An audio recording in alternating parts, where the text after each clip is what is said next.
Hello అండి, అందరికీ నమస్కారం. Welcome back to our channel. రాష్ట్ర వ్యాప్తంగా ప్రభుత్వము వర్క్ ఫ్రమ్ హోమ్ ఉద్యోగాలకు సంబంధించిన స్కిల్ టెస్ట్‌లను నిర్వహిస్తూ ఉంది. మొత్తంగా మనకు ఇవి 5 రోజుల పాటు అయితే జరుగుతాయన్నమాట. 2వ తారీఖు నుంచి 6వ తారీఖు వరకు. ఒక్కొక్క రోజుకి 2 షిఫ్ట్‌ల కింద ఓకేనా. మార్నింగ్ ఒక షిఫ్ట్, ఆఫ్టర్‌నూన్ ఒక షిఫ్ట్. ఒక్కొక్క షిఫ్ట్ వచ్చేసి ఒక గంట మాత్రమే. మీకు ఎగ్జామ్ అనేది ఒక గంట మాత్రమే నిర్వహిస్తారనమాట. సో, మార్నింగ్ వచ్చి 11 గంటల నుంచి 12 గంటల వరకు ఒక షిఫ్ట్. ఆఫ్టర్‌నూన్ వచ్చేసి 3 గంటల నుంచి 4 గంటల వరకు ఒక షిఫ్ట్ అనమాట. మొత్తంగా 2 షిఫ్ట్‌లే జరుగుతాయి. ఒక్కొక్క షిఫ్ట్‌కి ఒక్కొక్క అభ్యర్థిని మాత్రమే ఎగ్జామ్‌కి అలౌ చేసి ఎగ్జామ్ రాపిస్తారనమాట.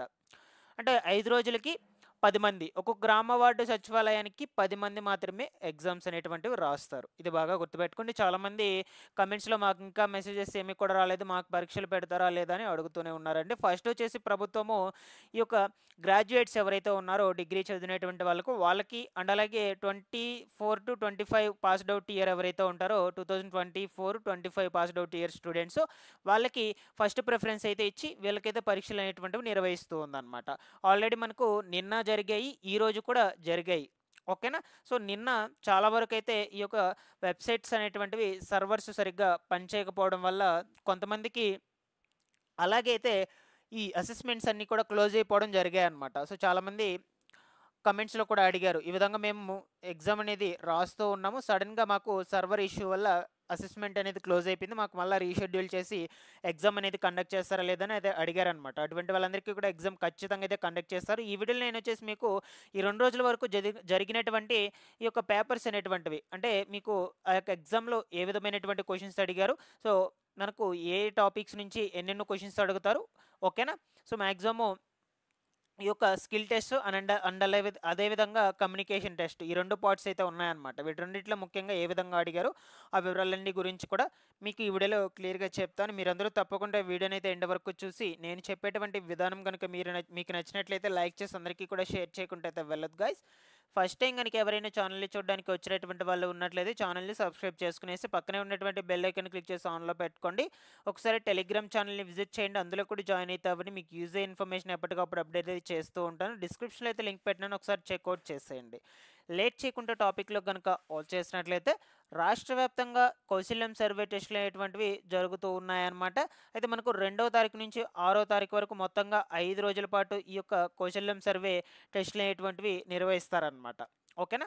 సో, మ్యాక్సిమం మనకు ఈ యొక్క అసెస్మెంట్స్‌కి అటెండ్ అయ్యే వాళ్ళందరూ కూడా ముందుగా తెలుసుకోవాల్సినటువంటివి ఏమిటి అంటే ఫస్ట్ మీరు అసెస్మెంట్‌కి వెళ్ళినప్పుడు మీ యొక్క ప్రొఫైల్ రిజిస్ట్రేషన్స్ అనేటువంటివి పూర్తి చేసుకోవాలన్నమాట. ఈ ప్రొఫైల్ రిజిస్ట్రేషన్ పూర్తి చేసుకున్నాక దాని తర్వాత మీరు లాగిన్ అయ్యి మెయిన్ అసెస్మెంట్‌లోకి వెళ్ళడం జరుగుతుంది. ఓకేనా. మ ముఖ్యంగా ఈ ప్రొఫైల్ రిజిస్ట్రేషన్స్‌లో పర్సనల్ ఇన్ఫర్మేషను అండ్ అలాగే educational information, professional information, certification information and అలాగే మీకు మొబైల్ నంబర్స్‌కి ఓటీపీస్ కూడా వస్తాయన్నమాట. సో, ఇవన్నీ కూడా కంప్లీట్ చేసుకున్నాక మీరు అసెస్మెంట్‌లోకి ఎంటర్ అవుతారు. సో, మీరు అసెస్మెంట్‌లోకి ఎంటర్ అయ్యే ముందుగా మీరొచ్చేసి ఈ యొక్క వెబ్ కెమెరా యాక్సెస్ చేసుకోవాలన్నమాట. అండ్ అలాగే ఈ హెడ్‌ఫోన్స్‌ని కూడా యాక్సెస్ అనేటువంటిది చేసుకోవాల్సి అయితే ఉంటుంది. ఓకేనా.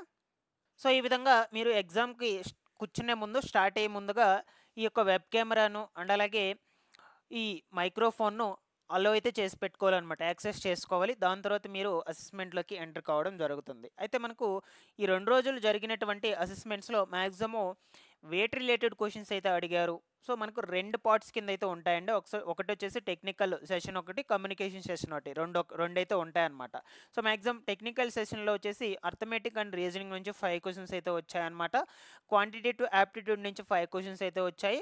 అండ్ అలాగే టెక్నికల్ ఓకేనా. అంటే టెక్నికల్ అంటే ఏంటంటే మీరు రీసెంట్‌గా ఏదైతే క్వాలిఫికేషన్ ఉంటుందో మీ యొక్క హై క్వాలిఫికేషన్ రీసెంట్‌గా కంప్లీట్ చేసుకొని ఉంటారో అండ్ అలాగే రిజిస్ట్రేషన్ చేసుకునేటప్పుడు మీరు ఏ క్వాలిఫికేషన్ అయితే పెట్టుంటారో ఆ క్వాలిఫికేషన్‌లో ఉన్నటువంటి కోర్ సబ్జెక్ట్స్ ఫర్ ఎగ్జాంపుల్‌గా డిగ్రీలో బీకామ్ కంప్యూటర్స్ అనుకోండి మాక్సిమం అకౌంటింగ్ గురించి అయితే అడుగుండొచ్చనమాట. ఓకేనా. సో, ఈ విధంగా మీ యొక్క కోర్ సబ్జెక్ట్స్ ఏవైతే ఉన్నాయో వాటికి సంబంధించి ఒక 10 క్వెషన్స్ అనేటువంటివి అడుగుతారనమాట. ఆ 10 క్వెషన్స్‌కి మీరు ఆన్సర్ అయితే చేయాలి. దాని తర్వాత కంప్యూటర్ నాలెడ్జ్ గురించి ఒక 10 క్వెషన్స్. ఇక మనకు సైకోమెట్రిక్ నుంచి ఒక 5 క్వెషన్స్ అయితే ఈ విధంగా మిమ్మల్ని ఈ టెక్నికల్ పార్ట్‌లో క్వెషన్స్ అడగడం జరుగుతుంది. అవేంటో ఎలాగుంటాయో కూడా మీకు చూపిస్తాను. ఆ సిలబస్ అనేది ఎలా ఉంటుంది. ఓకేనా. క్వశ్చన్స్ అనేటువంటివి ఎలా ఉంటాయి, ఆన్సర్స్ ఎలా పెట్టుకోవాలి జస్ట్ బ్రీఫ్గా చూపిస్తాను మీకు. నెక్స్ట్ వచ్చేసి కమ్యూనికేషన్ పార్ట్ అండి. మెయిన్ వచ్చేసి కమ్యూనికేషన్ పార్ట్లో వాళ్ళు మిమ్మల్ని ఏం టెస్ట్ చేస్తారంటే మీ యొక్క స్పీకింగ్ స్కిల్స్ని టెస్ట్ చేయడం జరుగుతుంది. ఫస్ట్ వచ్చేసి మీ యొక్క సెల్ఫ్ ఇంట్రడక్షన్ అయినా అడగొచ్చు అనమాట. లేదు అనుకుంటే describe a picture show on the screen, అంటే స్క్రీన్ మీద ఒక పిక్చర్ చూపించి దాని గురించి డిస్క్రైబ్ చేయమని చెప్పొచ్చు. Talk about your daily routine, ఓకేనా. వీటన్నిటి గురించైనా అడగొచ్చు అనమాట. అంటే మెయిన్ ఏంటంటే వాళ్ళు మీ యొక్క స్పీకింగ్ స్కిల్స్ని చెక్ చేయడం జరుగుతుంది, ఓకేనా. సో కొద్దిగా ఇంప్రూవ్ అయితే అవ్వండి ఇంగ్లీష్లో. మీరు మాట్లాడడానికి ట్రై చేసే విధంగా అయితే ప్రాక్టీస్ అయితే అయ్యుండండి. సో రిమైనింగ్ ముందు ముందు రోజుల్లో ఎగ్జామ్స్ రాసేటువంటి వాళ్ళకి చెప్తూ ఉన్నాను, ఓకేనా. సో ఇవన్నీ మీకు తెలిసి పెట్టుకుంటే మంచిదేనండి. ఎందుకంటే ముందు ముందు రోజుల్లో రిమైనింగ్ క్వాలిఫికేషన్ కలిగినటువంటి వాళ్ళందరికీ కూడా ఎగ్జామ్స్ అయితే ఖచ్చితంగా పెడతారు కాబట్టి, సో వీటి రిలేటెడ్గానే మ్యాక్సిమం అడుగుతారు కాబట్టి ఇవన్నీ కూడా కొంచెం వీటన్నిటి మీద అవేర్నెస్ ఉండేటట్లయితే చూసి పెట్టుకోండి. ఈ సిలబస్, ఈ టాపిక్స్ ఏవైతే ఉన్నాయో ఈ టాపిక్స్ మీద అండ్ అలాగే ఇంగ్లీష్ స్పీకింగ్ స్కిల్స్ మీద కొంచెం అవేర్నెస్ అయితే తెచ్చి పెట్టుకోండి గాయ్స్, ఓకేనా. ఇందులో ఏమైనా డౌట్స్ ఉన్నా కూడా కమెంట్ సెక్షన్లో అయితే అడగండి. ఇకపోతే సిలబస్ అండి, ఈ టెక్నికల్ సెషన్కి సంబంధించినటువంటి సిలబస్ ఏముంటుంది, అసలు క్వశ్చన్ అండ్ ఆన్సర్స్ ఎలా ఉంటాయి, ఎలా ఆన్సర్ చేయాలి, ఎలా ప్రిపరేషన్ చేసుకోవాలి, ఈ విధంగా మీకు అన్నీ కూడా ఇప్పుడు కొంచెం బ్రీఫ్గా చెప్పేస్తాను. సో ఇక్కడ మీరు స్క్రీన్ మీద కనుక చూసుకున్నట్లయితే మనకు ఇక్కడ మెయిన్ ఏంటంటే సిలబస్ గురించి మాట్లాడుకోవాలి ఇప్పుడు మనం, ఓకేనా. సో ఈ సిలబస్లో వచ్చేసి general intelligence, arithmetic and reasoning, quantitative aptitude, so ఈ యొక్క సెషన్స్ నుంచి మనకు ఈ టాపిక్స్ నుంచి అందులో సబ్ టాపిక్స్ అనేటువంటివి ఏముంటాయి అనే వివరాల గురించి మీకు మెయిన్ చూపిస్తాను. అంటే ఆ టాపిక్ పేరేంటి అండ్ అలాగే వాటికి సంబంధించిన ఎగ్జాంపుల్స్తో సహా మీకు క్లియర్గా చూపిస్తానండి. ఇక్కడ మీరు స్క్రీన్ మీద చూడొచ్చు అనాలజీ నంబరు, ఓకేనా. దీంట్లో మ్యాక్సిమం క్వశ్చన్స్ అనేటువంటివి ఈ విధంగా అయితే ఉంటాయండి. ఇక్కడ మీరు స్క్రీన్ మీద అయితే చూస్తూ ఉన్నారు, ఓకేనా. సో ఇక్కడ క్వశ్చన్ ఇచ్చేసి మనకు 5 124 6 అంటే నెక్స్ట్ నంబర్ ఏంటి. సో ఇక్కడ ఆప్షన్స్ వచ్చేసి 215, 216, 217, 220, ఓకేనా. సో ఇక్కడ మనకు 4 ఆప్షన్స్ అయితే ఇస్తారు. సో 6 తర్వాత వచ్చేటువంటి డిజిట్ ఏంటి అని ఇక్కడ మనకు అడుగున్నారనమాట. సో ఇక్కడ ఫస్ట్ వచ్చేసి మనము ఏం చూసుకోవాలంటే వాటి మధ్య నెంబర్స్ ఏమన్నా తేడా ఉందా లేదా, అంటే వాటి మధ్యలో ఎంతెంత తేడా ఉంది, సో వాటిని అయితే చూసుకోవాలన్నమాట, మనకు కంపేర్ చేసుకోవాలి, ఓకేనా. లేదు అనుకుంటే స్క్వేర్ అయితే స్క్వేర్, క్యూబ్ అయితే క్యూబ్, ఓకేనా, డివైడెడ్ బై అయితే డివైడెడ్, సో ఏదైనా చేసి మనకు ఆన్సర్ అనేటువంటిది రావాలి. సో ఇక్కడ దానికి సంబంధించి మీరు క్యాలిక్యులేషన్ కూడా చూడొచ్చు. ఇక్కడ నేను ఆల్రెడీ ప్రిపేర్ చేసి అయితే పెట్టినాను. ఇక్కడ 5 క్యూబ్ అయితే ఇచ్చున్నారనమాట. 5 క్యూబ్ మైనస్ 1, ఓకేనా. 5 క్యూబ్ మైనస్ 1 అంటే మనకు 124, 5 క్యూబ్ అంటే 125 వస్తుంది కాబట్టి దాంట్లో -1 అయితే 124 అనమాట, ఓకేనా. సో దాని తర్వాత 6 క్యూబ్ని తీసుకుందాం. సో సేమ్ యాజ్ ఇట్ ఈజ్గా 6 క్యూబ్ తీసుకున్నట్లయితే మనకు ఎంత వస్తుందంటే 217 అయితే వస్తుంది కాబట్టి 217లో -1 తీసేస్తే 216 అయితే రావడం జరుగుతుంది. కాబట్టి ఫైనల్గా మనకు ఆన్సర్ ఇదన్నమాట, ఓకేనా. సో సేమ్ అదే విధంగా క్వశ్చన్స్ మీరైతే ఇక్కడ అబ్జర్వ్ చేయొచ్చు, అన్నీ కూడా ఉన్నాయన్నమాట.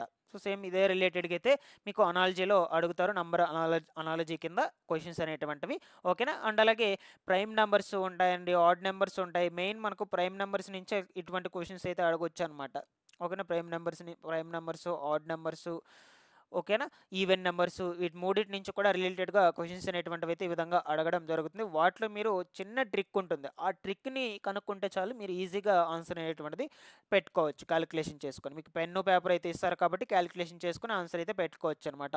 అండ్ అలాగే లెటర్ అనాలజీ కూడా చూడొచ్చు అనమాట. మీరు ఇక్కడ లెటర్ అనాలజీ అంటే మీకు మ్యాక్సిమం తెలిసే ఉంటాయి ఇక్కడ, ఓకేనా. వీటికి సంబంధించి నెక్స్ట్ లెటర్ ఏంటి అని ఇక్కడైతే ఫైండ్ అవుట్ చేయాలని అయితే అడుగున్నారు మనకు. సో ఇందులో ఆప్షన్ ఏదైతే అది చూస్ చేసుకోవాలని పెట్టినారనమాట, ఓకేనా. సో వీటన్నిటి గురించి మీకు క్లియర్ ఎక్స్ప్లెనేషన్ కావాలనుకుంటే నేను సపరేట్గా వీడియో అయితే చేస్తానండి, బ్రీఫ్గా దీంట్లో చెప్తూ ఉన్నాను. మీకు క్లియర్గా కావాలనుకుంటే కమెంట్ సెక్షన్లో అడగండి, ఖచ్చితంగా అయితే చేస్తాను. అండ్ అలాగే హెచ్సిఎఫ్ అండ్ ఎల్సిఎం గురించి కూడా చూడొచ్చు. ఇక్కడ మనకు the HCF of 2 numbers 110 and 1980, ఓకేనా, ఈజన్ అయితే ఇచ్చేస్తున్నారు. క్వశ్చన్ అయితే ఇదన్నమాట మనకు, ఓకేనా. ఈ 2 నెంబర్స్ వచ్చేసి హెచ్సిఎఫ్ ఏంటో కనుక్కోవాలని చెప్పున్నారు మనకి ఇక్కడ దానికి సంబంధించి ఆప్షన్స్ అయితే 4 ఆప్షన్స్ అయితే ఇచ్చున్నారు. సో ఈ 4 ఆప్షన్స్లో మీరు వాటిని క్యాలిక్యులేట్ చేసుకొని 4 ఆప్షన్లో ఏ ఆన్సర్ అయితే ఆన్సర్ పెట్టుకోవాలన్నమాట. ఇక్కడ చూడొచ్చు ఈ 110కి వచ్చేసి మనకు ఎంత ఆన్సర్ అయితే అవుతుంది అంటే మ్యాక్సిమం మీరు ఇవన్నీ కూడా ఇంటూ చేయండి. ఫస్ట్ 2 ఇంటూ 5 ఇంటూ 11 ఇంటూ 1, ఓకేనా.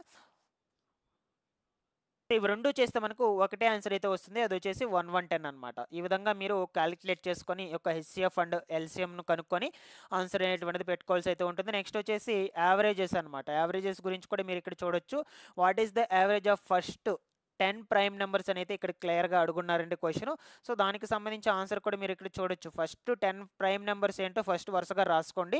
డివైడెడ్ బై 10 చేసుకోండి. 129 వీటన్నిటిని కూడా యాడ్ చేసుకోవాలి. ప్రైమ్ నంబర్స్ అన్నిటిని కూడా 10 prime numbers first 10 prime numbers రాసుకొని వాటన్నిటిని కూడా ప్లస్ చేసుకున్నాక డివైడెడ్ బై 10 చేసుకుంటే మనకు 12.9 అయితే వచ్చిందనమాట ఆన్సర్. ఇక్కడ 12.9 ఇది 12.9 అనమాట. సో, ఆ 12.9ని అక్కడైతే పెట్టుకోవాలనమాట. ఇకపోతే profit and loss and discount గురించి కూడా చాలా క్వెషన్సే ఇచ్చారనమాట మనకు. ఈ రీసెంట్‌గా జరిగినటువంటి ఎగ్జామ్స్‌లో ఈరోజు జరిగినటువంటి ఎగ్జామ్స్‌లో మనకు మాక్సిమం క్వెషన్స్ అయితే ఇచ్చారు. ఈ ఆహ్, profit and loss and discount గురించి. సో, వీటిని మీరు కాలిక్యులేట్ చేసుకోవాలనుకుంటే ఫస్ట్ వచ్చేసి ఈ యొక్క ఫార్ములాస్ అయితే నేర్చుకోవాలనమాట. ఇక్కడ మీరు స్క్రీన్ మీద చూస్తున్నారు. కంపల్సరీ ఈ ఫార్ములాస్ అనేటువంటివి నేర్చుకోవాల్సి అయితే ఉంటుంది. ఓకేనా? సో, ఫస్ట్ నేను మీకు కొంచెం బ్రీఫ్‌గా చెప్తాను. ప్రాఫిట్, లాస్ గురించి ఓకేనా? ఎస్ అంటే సెల్లింగ్ ప్రైజు ఓకేనా? దాని తర్వాత కాస్ట్ ప్రైస్ కావచ్చు, డిస్కౌంట్ వీటన్నిటికి సంబంధించి మీరు ఈ ఫార్ములాస్ అనేటువంటివి నేర్చుకోవాల్సి అయితే ఉంటుంది. అప్పుడే మీరు ఈజీగా కాలిక్యులేట్ చేసుకోవడానికి అవకాశం అయితే ఉండొచ్చనమాట. సో, ఫైనల్‌గా వచ్చేసి ఈ టాపిక్స్ మీద మీకు మాక్సిమం రిలేటెడ్‌గా అయితే అడుగుతారు. అండ్ అలాగే కంప్యూటర్ నాలెడ్జ్. కంప్యూటర్ నాలెడ్జ్ అంటే మీరు చాలా ఏమేమి నేర్చుకోవాల్సి అయితే అవసరం లేదండి. జస్ట్ బేసిక్స్ వరకు అయితే నేర్చుకోండి చాలు. MS Excel, Word, PowerPoint గురించి అండ్ అలాగే షార్ట్ కట్ కీస్ గురించి కావచ్చు. ఓకేనా? వీటన్నిటి గురించి జస్ట్ బ్రీఫ్‌గా తెలిసి పెట్టుకోనండి గాయ్స్. మాక్సిమం వీటి రిలేటెడ్ అయితే అడుగుతారు. నేను ఎప్పటికప్పుడు ఎగ్జామ్స్ జరిగిన వెంటనే ఈ క్వెషన్ అండ్ ఆన్సర్స్ గురించి, టాపిక్స్ గురించి ఎప్పటికప్పుడు అప్డేట్స్ అయితే ఇస్తూ ఉంటాను. ఛానల్‌ని సబ్స్క్రైబ్ చేసుకునేసేయండి. Thanks for watching this one.